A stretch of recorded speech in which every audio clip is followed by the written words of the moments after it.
तंत्र नहीं, ये भीड़ तंत्र है और षड्यंत्रकारी लोगों के द्वारा भीड़ का दिमाग खराब करके और हमें उकसा के और हिंदू और मुसलमान की लड़ाई करवा के अमन चैन भाईचारा हमारा बिगाड़ते हैं। वो चाहता है कि इसी तरह मजदूर बना रहे, इसी तरह हमारे पैरों में लौटे ये। और हम लोगों को अगर ये काम करना है तो एक ध्यान रखें, 14% अगड़ा है और 86% जो आप मेरे सामने बैठे हो जो ठेके लेते हैं ना हिंदुत्व का।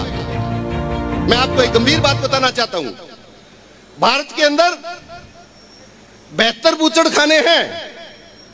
कानून ने 72 बूचड़खाने पास किए, उसमें से 3 बूचड़खाने सबसे बड़े हैं और जो सबसे बड़ा बूचड़खाना है वो दक्षिण भारत के आंध्र प्रदेश में से निकला हुआ नया राज्य तेलंगाना है। और तेलंगाना का एक मेडक जिला है, उसमें 450 एकड़ जमीन के अंदर पशु कटते हैं रोजाना। 450 एकड़ आप नहीं समझेंगे, सीकर की 986 भूमि तेलंगाना की 450 एकड़ होती है। और उसके मालिक कौन है? उसके मालिक है सतीश सब्रवाल। और नाम क्या है उस बूचड़खाने का? अल कबीर। ये बात दोनों कहां से सीख गया है भाई तू? तेने उसका नाम शिवजी क्यों नहीं रखा? क्या बात हुई? दूसरा बूचड़खाना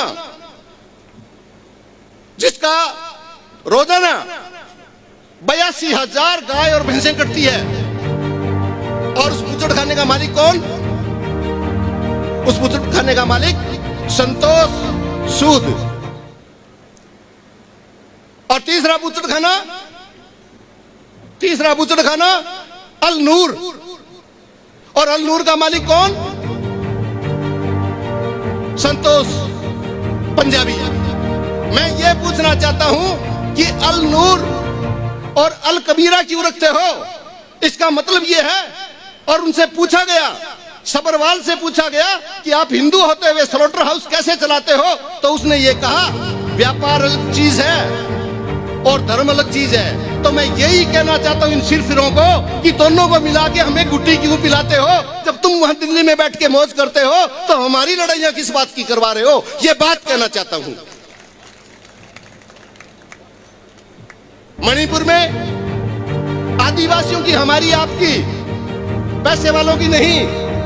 चौधरी कुंभाराम ने वर्ग चेतना के लिए किताब लिखी और उस किताब का विस्तार किया। जो सामने विराज रहे महाराज साहब, चेतनानंद जी महाराज साहब, इन्होंने लाखों किताबें बांटी है। उन्होंने ये लिखा कोई जातिवाद कोई धर्मवाद नहीं है इस देश में। इस देश में केवल वर्गवाद है। एक अगड़ा है और एक पिछड़ा है। अगर अगड़े को पिछड़ा जीने देना चाहता है बहुत अच्छी बात है, लेकिन अगड़ा कभी पिछड़े को जीने ही नहीं देना चाहता।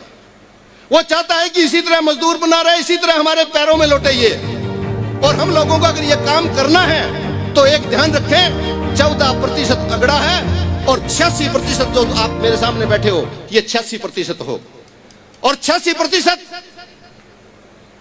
ये प्रजातंत्र है। अगर प्रजातंत्र होता तो हम 86% राज किए होते, लेकिन ये प्रजातंत्र नहीं, ये भीड़ तंत्र है और षड्यंत्रकारी लोगों के द्वारा भीड़ का दिमाग खराब करके और हमें उकसा के और हिंदू और मुसलमान की लड़ाई करवा के अमन चैन भाईचारा हमारा बिगाड़ते हैं। आज से 2 महीना पहले बिसाइतियों के चौक के बैठे हो कोई एक आधा? बिसाइतियों के चौक में कितने बच्चे मरे? 7। मुझे पता लगा, मैं भी गया।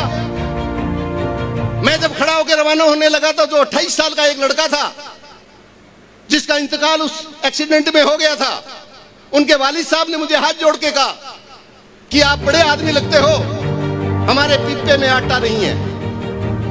मैंने उनको कहा कि पिप्पे में आटा मेरे भी कमी है और आज तो 3000 रुपए है। आज तो जाने दो, क्योंकि आपके तो पिप्पे में आटा नहीं है और मेरे वाली गाड़ी में डीजल नहीं है और मैं 3-4 दिन में आऊंगा। मैं 3 दिन में गया। जो मेरे पास में सहायता थी मैंने उनको 1 लाख रुपये दिया। उन्होंने 1 करोड़ का एहसान माना। उन्होंने कहा आप इंसान हो।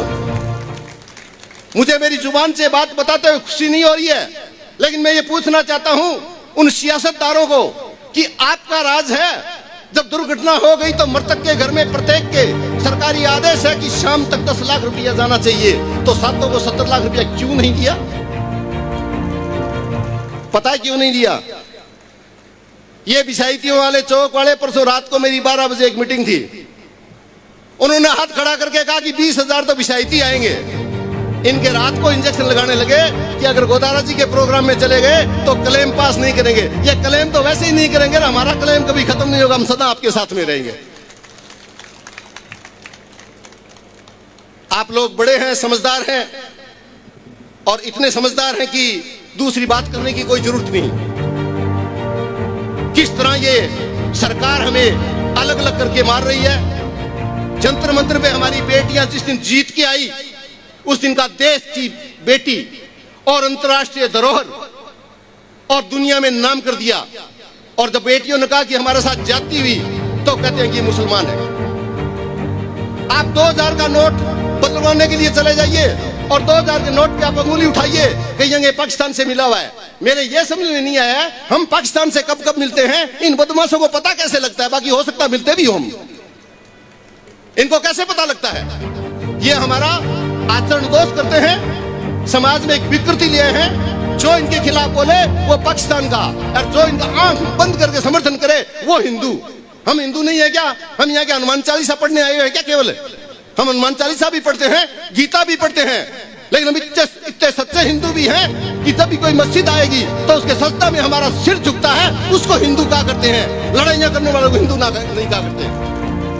और मैं कहता हूं कौन मुसलमान? जिस मुसलमान का मंदिर के आगे जाता ही हाथ नहीं जुड़े, मैंने ऐसा मुसलमान नहीं देखा। उसी की भी वही मजदूरी, मेरी भी वही मजदूरी, तो बात क्या होगी फिर? मजबूरी क्या है? इसलिए समझ के रहिए। और बेटियों के मामले में भारत का सबसे बिगड़ा हुआ भारतीय जनता पार्टी का सांसद बृजभूषण शरण सिंह 6 बार से 36 साल से लगातार सांसद और दोषी, और 2 बेटियों ने मुकदमे कराए, पहले 38, कितने हो गए? 40। इन्होंने अतीक को मारा, हमें कोई तकलीफ नहीं, अतीक को खूब मारो।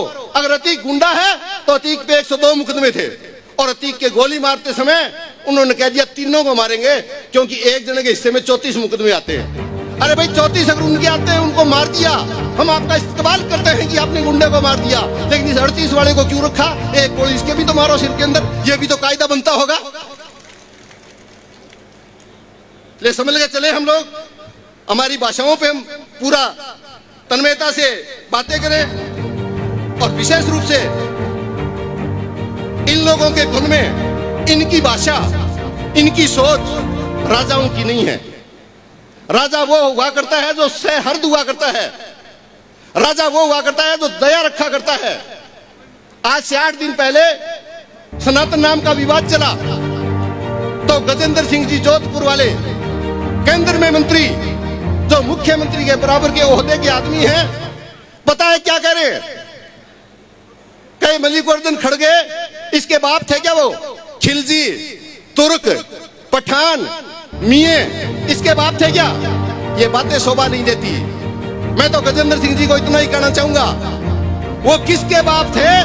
आप जोधपुर जयपुर वाले दोनों जानते हो, क्यों बिना काम अनुसूचित जाति के आदमी को बदनाम करते हो? हल्की बातें नहीं, मजबूती के साथ इकट्ठा रहिए। लोग आपको बहुत भ्रमित करेंगे, शासन प्रशासन ऐसे ही है। हमें हमारे बच्चे जिनको पैदा किया है उनको शिक्षा दिलाइए।